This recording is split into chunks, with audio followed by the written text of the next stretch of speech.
your podcasts.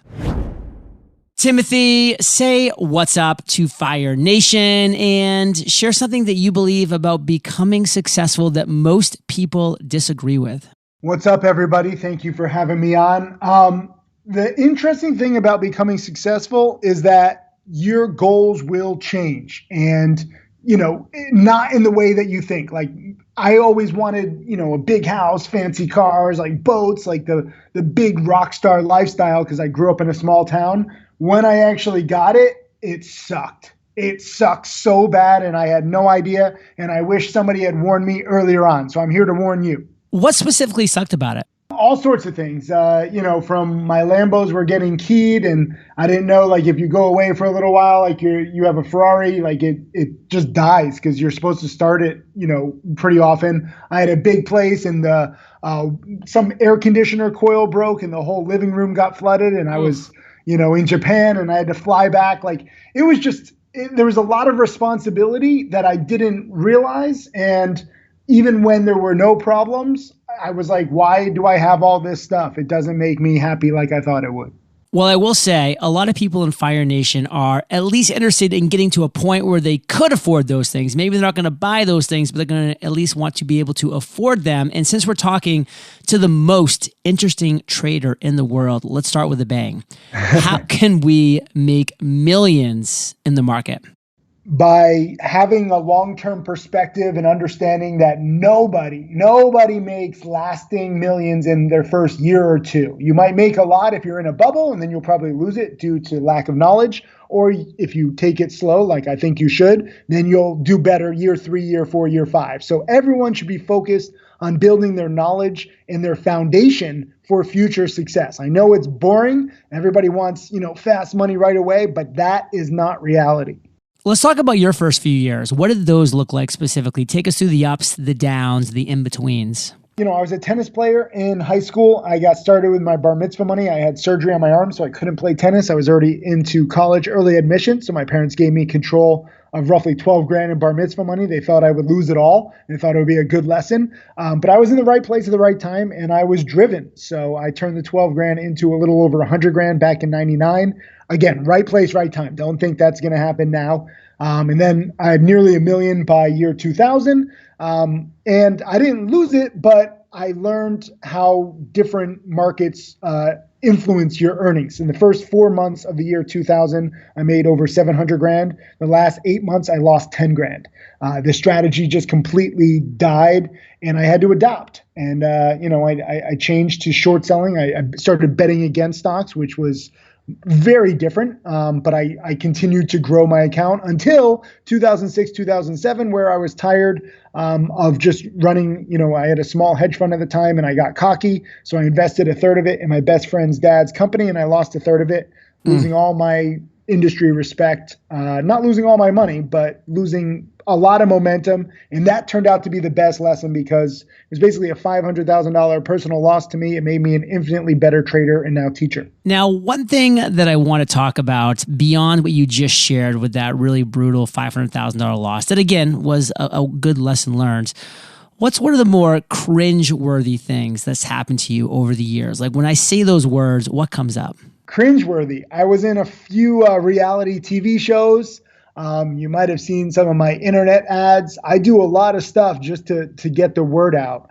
But for me as a trader and now a teacher, I gotta get people studying. So I'm not proud of a lot of the stuff that I've done to get attention, but it got me the students, and then the right students come forward over time. Hey, you're talking to a guy that in 2001 was on his spring break and was on Springer break for a little strip trivia. So I can probably guess that you can guess where that ended up going. So we all have these cringeworthy moments, Fire Nation. Let's embrace them. And what's one of your financial cringeworthy moments? I mean, the $500,000 loss sucked. That was my biggest loss ever. I haven't had, as big of a loss like that anymore. But there were times, once upon a time, I lost $100,000 in a stock trade and I was trading drunk.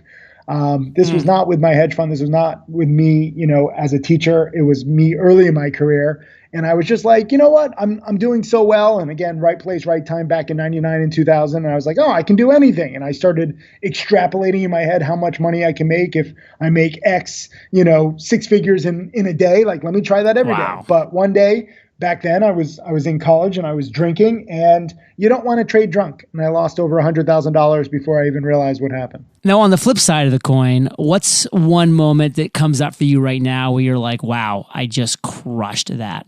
So freshman year in college, another $100,000 gain. There's something about, making or losing $100,000 right. in a day that just changes your mindset. But my first $100,000 profit day, college freshman, I bought a stock on Friday. They specifically said they were going to be on TV hyping up their product on a Sunday. I didn't know short selling back then. I was early in my career. It was a market bubble. And I was like, screw it. Let me invest 3/4 of what I had at the time, which was like 250,000. I invested like 250 out of like 300,000. And I made basically 100,000 because the TV show was very popular and very positive. And I actually sold too soon. It would have been about 200,000 the next day. But that's trading in a bubble. And I was like, wow, it's tough for me to ever even consider a 9-to-5 job when you make, a year's salary in a day. Unreal. Now, one thing that we both know is that commuting is the worst. I mean, people's happiness literally can be dependent on the length of their commute time to the job that they don't even like in the first place. So let's talk about working from our bedroom. I actually love it. I have like this curved spine because I work from my bed, and it's apparently terrible for your back. There's even like a book that like links like sitting too much to cancer, but I think I've evolved like an armadillo, and I have like this curved back, and it's really just comfortable for me. I don't have any pain, so we'll see how long it lasts. I've adapted like an armadillo. Fire Nation, that's the quote of the episode so far. Write it down, take it to the bank. Wonderful wisdom tidbits. Let's talk about specifically how we can find what we love. How did you do this, and how do you recommend others do the same? I did it in a very slow, haphazardly way where, I went big and then I realized that none of it meant anything. I'll tell you that there was one moment when I got this is a cringeworthy soundbite. When I got my second Lambo, I felt nothing. I was like, what's wrong with me? First Lambo, I loved it. Growing up as a kid in small town Connecticut, I had all these posters of these cars on my wall. First Lambo, I was like, yes, I done it. I'm amazing. Second Lambo, I'm like, eh. And I enjoyed the car. It's a beautiful piece of machinery, but I felt nothing. I actually went and did a cancer test because I was like, I feel nothing. There's something wrong with me. So once I started realizing that, cars didn't do it for me, like big luxury items didn't do it for me, I got rid of everything, sold all the cars, sold all the real estate, sold everything luxurious in my life. And I actually started donating to charity and started building schools, which I love. I now have 106 schools with my charity foundation. And, I don't know if I can tell you this like now, like some people are like, no, I need to go through my luxury phase. Fantastic. All I can say is that when you find what doesn't fulfill you, don't be afraid to change. I love that. And actually, you and I are both part of the same charity. I love to give them a shout out whenever possible. Pencils of Promise. In fact, I think it was about 4 years ago now, right around then, where actually you and I, Ramit Sethi and Susie, were all sitting down having lunch at a table in downtown New York City, and it was a great time. We got to chat a little bit. I was mostly talking to Ramit, so you and I didn't get a lot of one-on-one, but it was really cool that we've all come together. Gary Vaynerchuk's another big supporter of Pencils of Promise and other charities like that too, and it's cool to see when people do give back. But before we do leave this topic, I do want to ask a question. You found what you love. How would you recommend our listeners follow a similar path, and not necessarily in the same industry, but just with the same mindset for you to get to where you got? Yeah, so I think a lot of it is just testing, right? Like you see what works and what doesn't. And I really just had that one big like luxury thesis that was like sold to me since I was a kid. And I never really even thought about veering from it until it hit me in my head that I was like, wait a minute, there's something else out there. And then Pencils of Promise is great. We have 24 schools with them. And then there's other charities. It's not just building schools. We have medical centers. I actually have a soccer field in Cambodia, which is crazy. I think really traveling and getting out there and really pushing your limits helps. Like travel to third world countries, even if you don't want to necessarily, even if you're like, wow, this might be a stretch, try it. I think you'll be shocked at especially what the mindset is of people and families who have literally nothing in the third world countries, and yet they're still happy because they're alive, they have each other, and it really puts things in perspective. It really does put things in perspective because, I mean, you're listening, Fire Nation, to a guy who at one point had 2 Lambos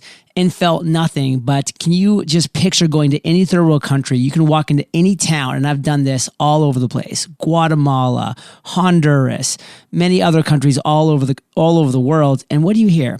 You hear kids laughing. You hear people talking. You see people smiling. There's happy people all over the world. So if you're feeling empty, if you're feeling dark, if you're feeling blue, then it's time to start changing things up, because it doesn't take money, it doesn't take success to have that one key thing that we desire as humans, which is happiness. And we get a lot more on these topics when we get back from thanking our sponsors. I've found out about some of my favorite podcasts from advertisements on other podcasts. And that's why I'm excited to tell you about Work Check, an original podcast from Atlassian. Our workplaces today are changing fast, but which changes are actually going to serve us best? Work Check takes your most pressing questions about the ways we work together and hashes out the best arguments on either side. Kate and I just listened to the episode on whether you should connect with your teammates on social media while we were driving through the mountains of Yosemite. Now, those views are some steep competition, but we loved hearing the arguments from both sides and also had fun sharing our own 2 cents. A couple of episodes I'm excited to tune into next are: could the 4-day work week be a game changer for your team? And should you only give your coworker feedback to their face? Listen to Work Check on Apple Podcasts or anywhere you listen to podcasts. We'll also include a link in the show notes. Shout out to Work Check for their support.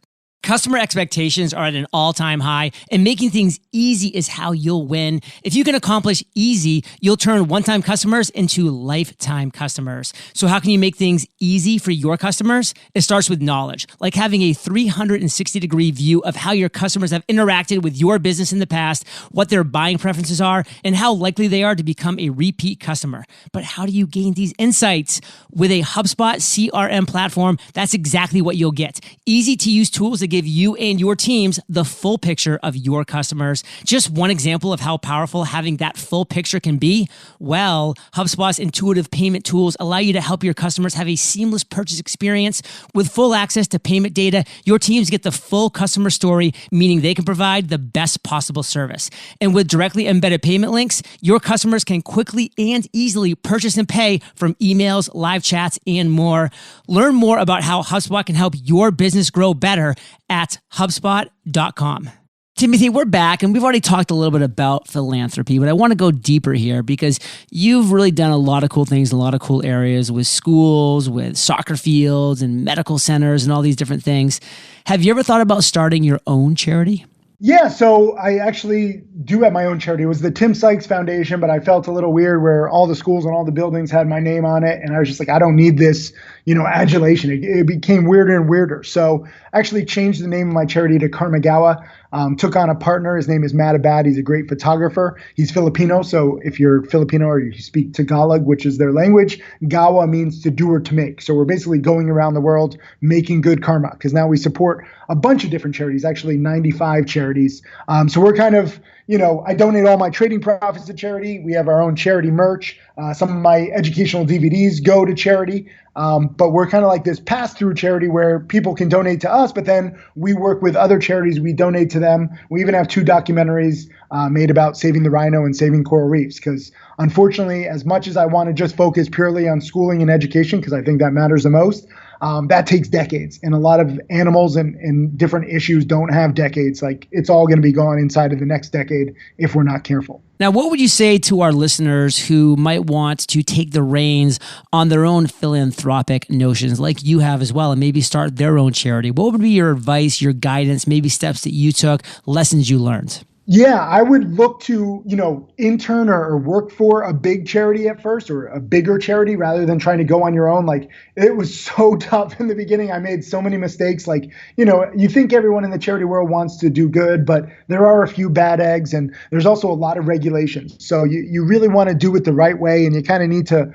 get a know-how for how the industry works before you can go on your own. I know a lot of people where their heart's in the right place, they start their own charity and it just goes nowhere. They don't know how to fundraise. They don't know, even if they do fundraise, they don't know how to donate properly. There's a lot of nuances. So I think, like a great charity like Pencils of Promise, get involved. Whatever your heart really tells you, whether it's animals, whether it's schools, whether it's, feeding people in your local community. You don't have to start your own charity. You can also just volunteer your time. A lot of charities need volunteers. So get involved, but don't think that you need to be an entrepreneur in the charity field right away. What's an example of a bad egg in the charity world? What happened? Yeah, I mean, there's a lot of them where, the funds aren't, given properly. Like the cool thing is when you're a 501c3 charity, like you have to file all this legal paperwork, and it's good. And you can see exactly where all the donations go. So for me personally, with the Kermit Gowa Foundation, I personally just pay all the expenses myself. Every single dollar donated goes to, charities that we donate to. So there's no issue. But there are some charities out there that have gone down, whether they spend 5%, 10%, 20%, 50%, I mean,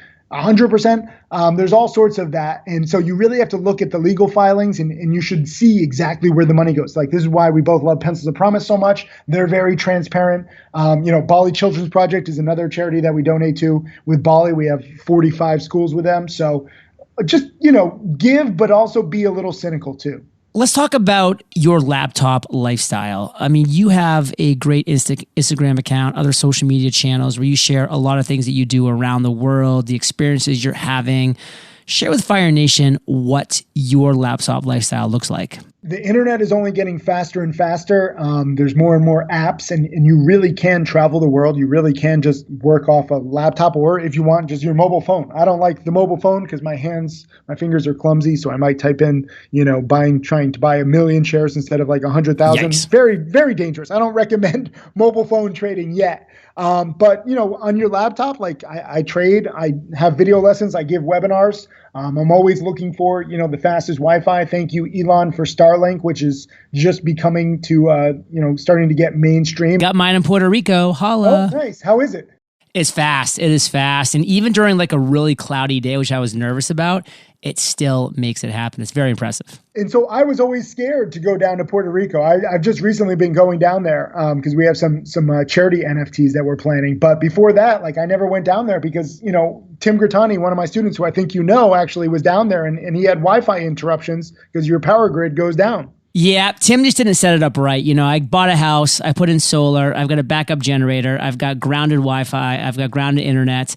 I've had zero problems in 6 years. And I actually have a backup Hughes internet satellite dish, which was not great, but did still get by in the pinch when it was needed. But now the Starlink's here, I've got like triple, quadruple backup, and it's better internet than I had in San Diego. That's inspiring. So I need to go to Puerto Rico more. So. Only if you want to keep the money you make. We got 0% capital gains. We got a 4% income tax on all things that we do. Trust me, I know. There's a lot of traders down there. There's a whole little, trader community, and everyone wants to take pictures of me, and I'm like, I'm good. It's okay. You guys enjoy Puerto Rico, but I'm good. Oh, we're enjoying Puerto Rico. I can tell you that.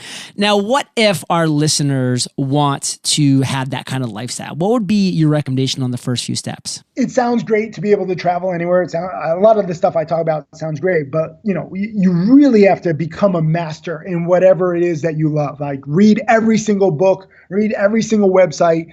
You cannot over prepare enough in whatever your field is. I mean, I read 300 books on trading, not all at once, but over time, because I just wanted to learn as much as possible. And even then, you're not guaranteed success. But I think a lot of people fall in love with the lifestyle and the rewards before actually putting in the hard work. So going back to what I said initially, expect a year, 2 years, if not 3 years of struggling, learning, especially now, where the environment, at least economically, is not as good as it was, 2 or 3 years ago, where I think we're in this stimulus check funded bubble.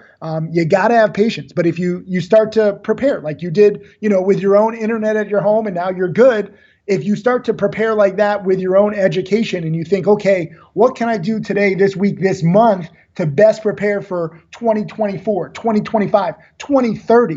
And I don't think most people think like that. Most people are thinking, how can I make $1 million in year one or year two? Tim, you've shared a lot of value bombs today, and I think Fire Nation is going to go back over this episode with a pen and a piece of paper and take some notes that are going to impact their lives. So take the stage, share with us the one key takeaway of everything that we talked about today that you want to make sure our listeners get. We live in truly exceptional times, whether it's the internet, whether it's being able to travel around and, talk with people like you've never been able to, like mingle with them, not just on Zoom, but in person, go to their communities if you want. You don't necessarily have to go to third world countries, but like the more people you see, the more communities you see, the more subjects you learn about.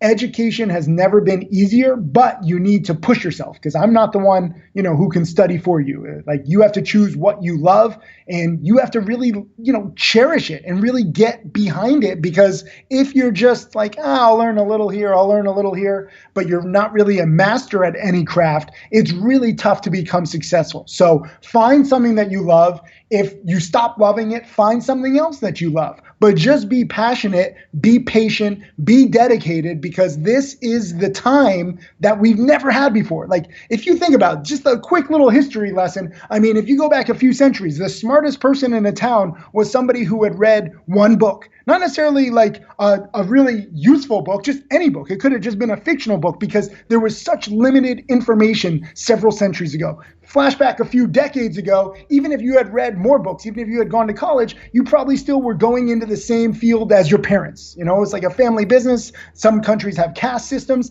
Now, none of that applies. You have endless books. You have endless opportunities to learn. You can travel the entire world for relatively cheaply. You can learn whatever you want in the fastest time in human history. And you have to say, wow, this is the time right now. Let me capitalize on it. Tim, you really turned up the fire at the end there. That was some fire and brimstone at its best, and we appreciate that. If Fire Nation wants to connect with you, if they want to learn from you, if they want to be educated by you, what's your call to action? Just go to timothysykes.com. I'm also on YouTube. I've got over 1,000 videos on YouTube if you want to learn about trading. If you want to learn about charity, follow me on Instagram. Also, Karmagawa on Instagram has 1.5 million followers because we talk a lot about causes. Not even just learning about it, but getting behind it and, sharing it helps spreading awareness. I'm all over the place. Just Google Timothy Sykes. Be prepared to laugh and cry and, I don't know. But mostly laugh. And Fire Nation, you're the average of the 5 people you spend the most time with. You've been hanging out with TS and JLD today, so keep up the heat. Head over to eofire.com, type Timothy in the search bar. The show notes page will come up with links to everything that we talked about. timothysykes.com. That's SYKES. Check it out. A lot of great stuff there.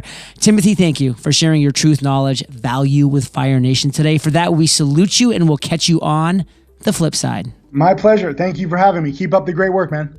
Hey, Fire Nation. Today's Value Bomb content was brought to you by Timothy.